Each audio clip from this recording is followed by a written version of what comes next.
മോഹൻലാലിൻ്റെ പേജിൽ വരെ നമ്മളൊരു പോസ്റ്റ് ഇട്ട് കൊടുത്ത് ഇതൊക്കെ ചെയ്ത് കൊടുത്ത് അപ്പോഴെല്ലാം എൻ്റെ മനസ്സിലെന്താണ് പടം നടക്കും എന്നുള്ളതാണ്. പക്ഷെ പിന്നീടാണ് ഞാൻ അറിയണത് ഇവൻ്റെ ഒരു കീരവത്തില്ല, ഇവൻ നമ്മളെ ചുമ്മാ പറ്റിച്ചതാണെന്ന് മനസ്സിലായി. കുറേ പ്രൊഡ്യൂസർമാർ ചൊറിയന്മാരാണെന്നാ, ചുമ്മാ ചൊറിയാൻ വേണ്ടി നടക്കുന്ന കുറേ മാറ്റുള്ളമാരുണ്ട്. അങ്ങനെയുള്ളവന്മാർക്ക് മാത്രമേ ഉള്ളൂ പ്രശ്നങ്ങൾ. കാരണം ഞാനൊക്കെ വർക്ക് ചെയ്തിട്ട് എത്രയോ പടത്തിന് പൈസ കിട്ടിയിട്ടില്ലെന്ന് അറിയാമോ. എപ്പോഴും ഞാൻ പറയണം, ഈ ടെക്നീഷ്യന്മാരെ കൂടെ ഒറ്റ സംഘടനയോ ഒറ്റ ആൾക്കാരെ നിൽക്കൂല. അവരെല്ലാം നിൽക്കുന്നത് സ്റ്റാർസിന് വേണ്ടിയും അവരുടെ റേഞ്ചിലുള്ള ആൾക്കാരോടെ അവർ നിൽക്കുകയുള്ളൂ. അല്ലാതെ ഇപ്പോൾ ബി ഉണ്ണികൃഷ്ണനെയൊക്കെ എല്ലാവരും വാഴ്ത്തി പാടുന്നുണ്ട്, ഞാൻ വാഴ്ത്തി പാടില്ല. ബാൽട്ടി ഷെയ്നികത്തിൻ്റെ പടമാണ്, അദ്ദേഹത്തിനോടാണ് അവസാനം പടം ചെയ്ത് നിർത്തിയേക്കുന്നത്. അതെ അതെ. അപ്പോൾ ഈ ഷെയ്നികത്തിൻ്റെ ഒരു ആറ്റിറ്റ്യൂഡ് എങ്ങനെയാണ്? മൈൻഡ് ആണ് ഷൈനൊക്കെ പാവണെന്നാ, പാവം പേരാണ്. നമ്മൾ അങ്ങനെ എല്ലാവരും പലതും പറയും, പഞ്ചാബ് മറ്റേന്നൊക്കെ പറയുന്നത്. അന്ന് അതൊക്കെ ഓരോരുത്തർ പേഴ്സണൽ കാര്യങ്ങളാണ്. പക്ഷേ അവൻ ലൊക്കേഷനിൽ ഞാൻ അവനോട് 2 പടം ചെയ്തു. ഈ 2 പടത്തിൽ എനിക്ക് അങ്ങനെ ഒരു മോശം അനുഭവം എനിക്ക് ഉണ്ടായിട്ടില്ല. കാരണം 2 പടം എന്ന് വെച്ചാൽ ഒന്ന് ബാൾട്ടി, ഒന്ന് മറ്റേ കൊറോണ പേപ്പർ. ഈ 2 പടം ഞാനാണ് ചെയ്തത്. എന്നാൽ ഈ 2 പടത്തിലും അവൻ മിണ്ടാതെ വരുന്നു, അവൻ ജോലി ചെയ്യുന്നു, അവൻ പോകുന്നു.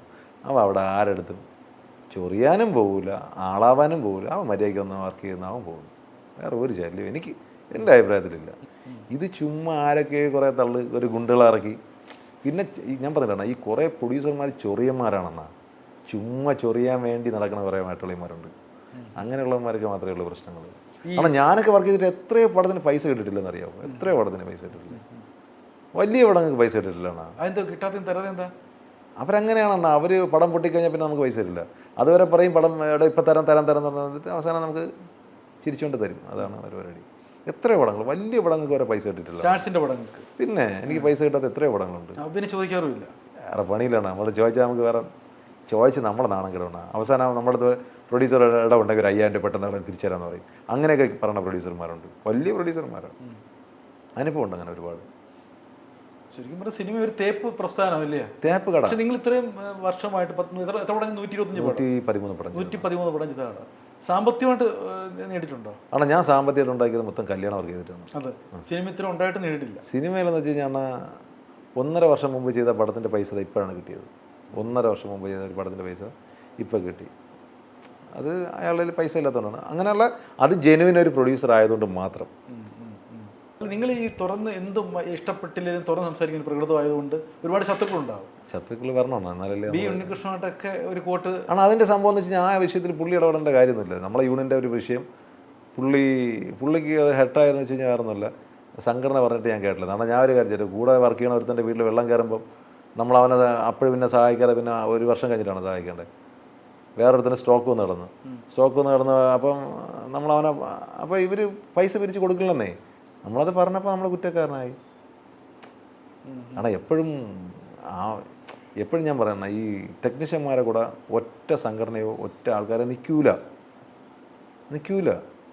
അവരെല്ലാം നിൽക്കുന്നത് സ്റ്റാർസിന് വേണ്ടിയും അവരുടെ റേഞ്ചിലുള്ള ആൾക്കാരോടെ അവർ നിൽക്കുകയുള്ളൂ. അല്ലാതെ ഇപ്പോൾ ബി ഉണ്ണികൃഷ്ണനെയൊക്കെ എല്ലാവരും വാഴ്ത്തി പാടുന്നുണ്ട്, ഞാൻ വാഴ്ത്തി പാടില്ല.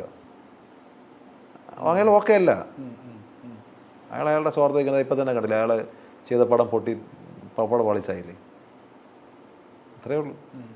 അതെന്താ എന്താ കാര്യം? പുള്ളിയുടെ കുഴപ്പം കൊണ്ടാണ്? എന്താണ് പുള്ളിക്ക് സംവിധാനം അറിയില്ല? ഞാൻ പറഞ്ഞത് അയാൾക്ക് പണി അറിയാമെന്നുണ്ടെങ്കിൽ പൊട്ടൂലല്ലോ. ഞാൻ പറഞ്ഞില്ലേ, എല്ലാ കാലത്തും നമ്മളെല്ലാവരും സൂചിപ്പിച്ച് നിർത്തിയിട്ടൊന്നും കാര്യമില്ല. സൂചിപ്പിച്ച് ഞാൻ അങ്ങനെ വ്യക്തി നടത്തണമല്ലോ ഞാൻ പറയണത്. നമുക്ക് ഇപ്പോൾ എന്നെ തന്നെ അയാൾ ആലോചിക്കണം. ഇപ്പോൾ 1.5 അല്ലെങ്കിൽ 2 വർഷം കൊണ്ടൊക്കെ ഞാനൊക്കെ മാറി നിൽക്കുകയാണ്. ഇപ്പോൾ ഒരു പടം പോലും നമുക്ക് ചെയ്യാൻ പറ്റില്ല. അപ്പോൾ നമ്മുടെയൊക്കെ ലൈഫ് എങ്ങനെ പോകും? നിങ്ങളൊക്കെ ശരിക്കും ഒതുക്കി ഉണ്ണികൃഷ്ണനെ പോലെ.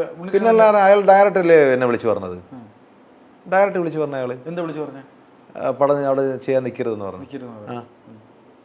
പടം ചെയ്യാൻ നിൽക്കരുതെന്ന് പറഞ്ഞു. എന്നിട്ട് നമ്മളെ പ്രൊഡ്യൂസറിൻ്റെ ബാക്കിയുള്ള ടീമിനെ വിളിച്ച് പറഞ്ഞ് അവിടെ നിർത്തരുതെന്ന് പറഞ്ഞു. അത് ഏത് പടത്തിൻ്റെ ലൊക്കേഷനില്ല? ബാൾട്ടിയിൽ. അവിടെ നിന്ന് പിന്നെ ഒറ്റ പോക്ക, സിനിമ ഇല്ലാത്ത. പക്ഷേ അതോടെ ഞാൻ രക്ഷപ്പെട്ടണം. ഞാൻ സീരിയസ് ആയിട്ട് പറഞ്ഞു. ഞാൻ സിനിമയിൽ നിന്ന് പുറത്താക്കിയില്ലേ? സിനിമയിൽ നിന്ന് എനിക്ക് 1 വർഷത്തെ സസ്പെൻഷൻ.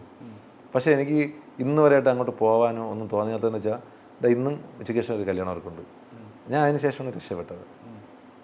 എനിക്ക് വേണം ഈ 25 വർഷം സിനിമയിൽ കിടന്ന് കഷ്ടപ്പെട്ടതിനേക്കാൾ സിനിമയിൽ നിന്ന് പുറത്തിറങ്ങിയപ്പോഴാണ് ഞാൻ ഒന്ന് രക്ഷപ്പെട്ടു തുടങ്ങിയത്. കാരണം സിനിമയിൽ നിന്നാൽ രക്ഷപ്പെടില്ല, നമ്മളൊന്നും രക്ഷപ്പെടാൻ പറ്റൂല. കാരണം അവിടെ നമുക്ക് ഈ പറഞ്ഞ 1000-1500 ഡെയിലി പട്ടിപ്പണി ചെയ്യേണ്ടി വരും. ചെയ്ത വർക്കുകൾ ഏറ്റവും ഇഷ്ടപ്പെട്ട വർക്ക് ഏതായിരിക്കും? മരക്കാരോടെ നിൽക്കട്ടെ. ഏറ്റവും കൂടുതൽ എനിക്ക് ഇഷ്ടപ്പെട്ട് ചെയ്തിട്ടുള്ളത് ഏത് താരത്തിൻ്റെ വർക്കായിരിക്കും? ലാൽ സാറിനോട് ഭയങ്കര രസമാണ്. മമ്മൂക്കയെ ദിലീപ് ഏട്ടൻ ഭയങ്കര രസമാണ് കേട്ടോ. ഞാൻ മമ്മൂക്കയുടെ പടം ഞാൻ ചെയ്തിട്ടില്ല. ലൊക്കേഷനിൽ പോയിട്ടുണ്ടോ? ലൊക്കേഷനിൽ പോയിട്ട് ഞാൻ മമ്മൂക്കയുടെ പടം എടുത്തിട്ടുണ്ടോ? എന്തോ ഒരു ഫംഗ്ഷൻ വന്നപ്പോൾ ഞാൻ കുറച്ച് പടം എടുത്തിട്ടുണ്ട്. നീ ഈ ക്യാമറ കണ്ണുകളിലൂടെ നോക്കുമ്പോൾ നേരിട്ട് രണ്ട് രൂപ ആണല്ലോ, അങ്ങനെ നിങ്ങളെ കൊതിപ്പിച്ചു ഒരു നടനാരായിരിക്കും? ഫോട്ടോ എടുക്കാൻ ഭയങ്കര ക്രൈസ് തോന്നിയൊരു നടനായിരിക്കും, നല്ല രൂപം കൊണ്ടും? ദിലീപ് ഏട്ടൻ ഭയങ്കര രസമാട്ടോ. മീൻസ് എന്ന് വെച്ചാൽ നമ്മൾ പറയണ കാര്യങ്ങൾ പുള്ളി അത് ഓക്കെ ആണെങ്കിൽ പുള്ളി നമ്മളെ സപ്പോർട്ട്. പിന്നെ സുരേഷ് ഗോപി, അയാൾക്ക് നമ്മൾ പറയണത് ഓക്കെ ആണെങ്കിൽ അയാൾ നോക്കി. ചുമ്മാ എന്നും പറഞ്ഞിട്ട് ഞാൻ നിൽക്കൊന്നുമില്ല. അത് ഓക്കെ ആണെന്ന് തോന്നിക്കഴിഞ്ഞാൽ പുള്ളി അവർ പറഞ്ഞ് മനസ്സിലാക്കണം അല്ലേ? പറഞ്ഞ് മനസ്സിലാക്കണം. ചാക്കോച്ചൻ ഓക്കെയാണ്. ചാക്കോച്ചനൊക്കെ നമുക്ക് ഓക്കെ നമ്മൾ പറഞ്ഞ് സെറ്റായ സെറ്റാണ്. അല്ല, ഓക്കെ ആവാത്തവരുണ്ട്. ഇപ്പോൾ ഈ തിലകൻ സാറിൻ്റെ പടത്തിലൊക്കെ ഞാൻ ചെയ്തിട്ടുണ്ട്. പിന്നെ ആ ഭാഗ്യം കിട്ടും. മണിച്ചേട്ടനോട് വർക്ക് ചെയ്യാനുള്ള ഭാഗ്യം കിട്ടിയിട്ടുണ്ട്. അങ്ങനെ ഒരുവിധപ്പെട്ട ആൾക്കാരുടെ വർക്ക് ചെയ്യാനുള്ള ഭാഗ്യങ്ങൾ കിട്ടിയിട്ടുണ്ട് എല്ലാവരോടും. അല്ല, തീരെ സഹകരിക്കാത്തവരും ഉണ്ട്. തീരെ സഹകരിക്കാത്തെന്ന് വെച്ച് കഴിഞ്ഞാൽ അങ്ങനെയല്ല. ചില സമയത്ത് ചിലവന്മാർ ചൊറിയന്മാരാണ്. പിന്നെ അങ്ങനെയുള്ള ചൊറിയന്മാർ ഞാൻ എൻ്റെ സ്വഭാവത്തിന് ഞാൻ മൈൻഡ് പോലും ചെയ്യില്ല. പിന്നെ ഫോട്ടോ എടുക്കില്ല. പിന്നെ ഇങ്ങോട്ടൊന്ന് വിളിക്കും, എടാ പടം എടുക്കണ്ടേ? ഞാൻ പറയാം വേണ്ട, എനിക്കെന്തിന്, എനിക്ക് വീട്ടിൽ കൊണ്ടുപോയിക്കാണ്. ആ ഒരു ആറ്റിറ്റ്യൂഡിൽ നമ്മളങ്ങോട്ട്. അപ്പോൾ ഇനിയിപ്പോൾ സിനിമയിലേക്ക് തിരിച്ചു വരുന്നില്ല? എനിക്കൊന്നും താല്പര്യമില്ല ഇപ്പോൾ. എനിക്ക് അങ്ങനെയല്ല. നിങ്ങൾ സിനിമക്ക് ഒതുക്കിയില്ലേ? അങ്ങനെ എന്താണ് ആര് വിചാരിച്ചാലും ഇപ്പം ഞാൻ വിചാരിച്ച ഒതുക്കുക അങ്ങനെയൊന്നുമല്ല. നമ്മൾ ഒതുങ്ങണമെന്ന് വിചാരിച്ചാൽ ഒതുങ്ങും, അത്ര തന്നെ. അല്ലാതെ ആര് നമ്മൾ ഒതുക്കുക? ഈ സ്റ്റിൽസ് അങ്ങനെയുള്ള ആൾക്കാർക്ക് അനുഭവിക്കുന്ന പാട് ചെറുതല്ല അല്ലേ? കഷ്ടപ്പാട് തന്നെ നമ്മൾ പട്ടിപ്പണിയാണ് എന്നാ. അതായത് നമ്മളൊരു 5-6 ലക്ഷം രൂപ നമ്മൾ ഇൻവെസ്റ്റ് ചെയ്തിട്ടാണ് നമ്മൾ അങ്ങോട്ട് പോകേണ്ടത്. സത്യം പറഞ്ഞാൽ ഇതിൻ്റെ പലിശ പോലും നമുക്ക് കിട്ടൂല. രാവിലെ തൊട്ട് രാത്രി വരെ. പിന്നെ പ്രൊഡ്യൂസറിൻ്റെ ചൊറി കാണണം, ഡയറക്ടറിൻ്റെ ചൊറി, ആർട്ടിസ്റ്റിൻ്റെ ചൊറി, എന്തിനു പറയണേ, അവിടെ എല്ലാത്തിൻ്റെയും ചൊറികൾ നമ്മൾ കാണേണ്ടി വരും. ഇൻസൾട്ടിങ് ഉണ്ടായിട്ടുണ്ട് എപ്പോഴെങ്കിലും? നന്നായിട്ട് ഇൻസൾട്ട് ചെയ്യും. എന്ത് കാര്യത്തിനാ? ചുമ്മാ ഇപ്പം ഞാൻ പറഞ്ഞതാണ്, ഇപ്പം അവരുദ്ദേശിക്കുന്ന ഒരു പടം നമുക്ക് കിട്ടിയില്ല. ഈ ആർട്ടിസ്റ്റ് നിൽക്കാത്തതുകൊണ്ടാണ് പടം കിട്ടാത്തത്. അതിന് നമ്മുടെ അടുത്തായിരിക്കും അവർ അതെന്താ പടം ഇല്ലാത്തത്, ഈ പടം ഇല്ലാത്തത്. അവന്മാർ നിൽക്കാത്ത നമ്മളെന്ത് ചെയ്യും? സംവിധായകൻ ചൂടാവും. ചിലപ്പോൾ പ്രൊഡ്യൂസർ വന്നിട്ട് ആ പടം കിട്ടിയില്ല, ഈ പടം കിട്ടിയില്ല. നിങ്ങൾ ആൾറെഡി നടനെ സമീപിച്ചിട്ടുണ്ടാവും അല്ലേ? എപ്പോഴേ എത്രയോ പ്രാവശ്യം. അവസാനം എൻ്റെ അടുത്തൊന്നും അങ്ങനെ അധികം പ്രശ്നങ്ങളില്ല. ഞാനേ കട്ടയ്ക്കൊന്ന് പറയും, അണ്ണാ ആ വേട്ടോളിയിൽ നിന്നില്ല എന്ന് പറയും. അങ്ങനെ തന്നെ പറയും, അണ്ണാ ആ വേട്ടോളിയിൽ നിന്നില്ല, നിങ്ങൾ പിടിച്ച് നിർത്തി തന്നാൽ ഞാൻ എടുത്തു തരാമെന്ന് പറയും. അങ്ങനെ വല്ലാത്തൊരു അവസ്ഥ ജീവിതം അല്ലേ? പിന്നെ എന്നാ 4 ചുമരിനകത്ത് ജീവിക്കും പോലെ അല്ല. എല്ലാം ഒരുപാട് നിങ്ങളുടെ പടങ്ങളെല്ലാം അത്യാവശ്യം ശ്രദ്ധിക്കപ്പെട്ട പടങ്ങൾ ചെയ്തേക്കുന്നത് കൂടുതൽ അല്ലേ? അതെ. എനിക്ക് ഏറ്റവും ഇഷ്ടപ്പെട്ട രസമായിട്ട് ചെയ്തത് വോയിസ് ഓഫ് സത്യത. ഞാൻ നല്ല രസമായിട്ട് ചെയ്തത്. ഞാൻ പറഞ്ഞില്ല പടം, പക്ഷേ പൊട്ടും നമുക്ക് ആദ്യമേ ഒരു സാധനം ഉണ്ടായിരുന്നു. അത് ഈ പറഞ്ഞാൽ അവർക്ക് പണിയാറിടത്തുണ്ടെന്നല്ല കേട്ടോ ഞാൻ പറഞ്ഞത്. എന്തോ ആ പടം ഓക്കെ ആ സമയത്ത് ഓക്കെ അല്ല എന്ന് വെച്ചാൽ നമുക്ക് അങ്ങനെ ഫീൽ ചെയ്യണം. നമുക്ക് ചില കാര്യങ്ങൾ നമുക്ക് ഫീൽ ചെയ്യും. ഇപ്പോൾ എന്നാത്താൻ കേസ് കൊടുക്കും, അത് നമുക്കറിയാം, അത് കയറി കൊളുത്തും.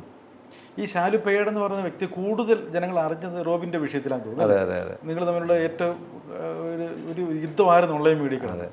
അത് ആ സമയത്ത് ഒന്നുമില്ലണ്ണാ, ഞാൻ ഈ എൻ്റെ വഴിയാക്കി മിണ്ടാതെ പോയിക്കൊണ്ടിരുന്നതാണ്. ആ സമയത്ത് ഇങ്ങനെ വന്ന് കയറുന്നു. ഞാൻ പിന്നെ കുറേ ആർട്ടിസ്റ്റുകളെയും ആൾക്കാരെയൊക്കെ പരിചയപ്പെടുത്തി കൊടുത്തു. റോബിനെ പരിചയപ്പെടുന്നത് അണ്ണാ ഇങ്ങോട്ടൊന്ന് പരിചയപ്പെട്ടതാണ്. ഇങ്ങനെ അല്ലല്ല, മറ്റേ നമ്മൾ വേറൊരു സുഹൃത്തിൻ്റെ അതുവഴി ഒന്ന് പരിചയപ്പെട്ടതാണ്.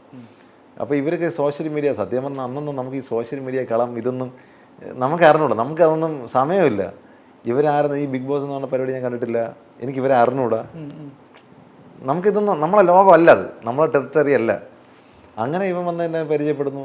അപ്പം എൻ്റെ അടുത്ത് വെച്ചാൽ നമുക്കൊരു പടം ചെയ്യണം. അപ്പോൾ എൻ്റെ അടുത്ത് 20 കോടി രൂപ അക്കൗണ്ടിലുണ്ട്, നമുക്ക് പടം ചെയ്യണമെന്ന് പറഞ്ഞു. അപ്പോൾ നമുക്കിപ്പോൾ 20 കോടി കൊള്ളാം, എന്തായാലും പടം ചെയ്യാം വാന്ന് പറഞ്ഞ് അങ്ങനെ കുറേ പേരെ പരിചയപ്പെടുന്നു. കുറച്ച് ദിവസം കഴിഞ്ഞപ്പോഴാണ് അറിയണത് ഇതെല്ലാം പുകമറയാണ്. ഇവൻ നമ്മളെ ബലിയാടാക്കണമെന്ന് എനിക്ക് മനസ്സിലായി. പക്ഷെ അപ്പോഴേക്കും നമ്മൾ മറ്റേ മുതലേറെ വായി കൊണ്ടൊന്ന് തല വെച്ച് പിന്നെ ഊരാൻ പറ്റില്ലല്ലോ. എങ്ങനെ തല വെച്ചെന്ന് നമ്മള് പ്രൊഡ്യൂസർ അത് എല്ലാവരുടെ നമ്മളെ കൊണ്ടൊന്ന് ഇൻട്രൊഡ്യൂസ് കൊടുത്തില്ലേ, പടം ചെയ്യും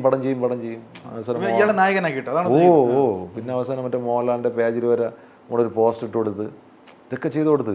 അപ്പോഴെല്ലാം എൻ്റെ മനസ്സിലെന്താണ് പടം നടക്കും എന്നുള്ളതാണ്. പക്ഷെ പിന്നീടാണ് ഞാൻ അറിയണത് ഇവൻ്റെ ഒരു കീരവത്തില്ല, ഇവൻ നമ്മളെ ചുമ്മാ പറ്റിച്ചതാണെന്ന് മനസ്സിലായി. ഇവൻ ഈ ചുമ്മാ പിന്നെ മറ്റേ വണ്ടി എടുത്ത് കൊടുത്ത് അതിൻ്റെ CC അടച്ചില്ല, അങ്ങനെയൊക്കെ വന്ന്. അപ്പോൾ ഈ വിളികൾ മൊത്തം എനിക്കാണ് പറഞ്ഞത്, കാരണം എല്ലാം കെയർ ഓഫ് ഞാനാണ്. അവസാനം പെട്ടുപോയി. എന്ത് ചെയ്യാൻ, എനിക്ക് പുള്ളി തട്ടിപ്പാണോ? 100% തട്ടിപ്പാണ്. അല്ല, റോബിനൊക്കെ ഒരുപാട് ആരാധകരുള്ള ആളല്ലേ? അങ്ങനെ കുഴപ്പമില്ല. കാരണം വെച്ച് കഴിഞ്ഞാൽ ഞാൻ അന്നും പറയണം ഇന്നും പറയണം. അതാണ്ട് ഇപ്പോൾ BJP ഇപ്പോൾ കാൻഡിഡേറ്റ് ആയിട്ട് നിന്നല്ലേ, കുണ്ട്ര നിൽക്കുന്നുണ്ട്. അത് തന്നെ തട്ടിപ്പാ. എന്ത് തട്ടിപ്പാ. തട്ടിപ്പ്? പൈസ അവിടെ നിന്ന് എന്തെങ്കിലും കിട്ടുമെന്നുള്ള രീതി അല്ല, അവിടെ നിന്ന് എന്തെങ്കിലും കിട്ടുമെന്നുള്ള രീതിയിൽ നിൽക്കുന്നത്. അല്ലാതെ അവനെന്ന് വെച്ച് കഴിഞ്ഞാൽ ആ സോഷ്യൽ മീഡിയയിൽ എപ്പോഴും അവനൊരു കളം വേണം. അതിനപ്പുറം ആരുടെടുത്തും സിൻസിയർ അതൊന്നുമില്ല. അല്ലെങ്കിലും മണ്ണെന്ന് ശ്രദ്ധിച്ചാൽ മതി. ഈ സോഷ്യൽ മീഡിയ കിടന്ന് കളിക്കുന്ന ആരോടും ഒരു സിമ്പതി സ്നേഹമൊന്നുമില്ല. അവർക്ക് അപ്പോഴത്തെ ഒരു കണ്ടന്റ് എന്തെങ്കിലും ഒരു സംഭവം ഉണ്ടാകുക, കളയുക.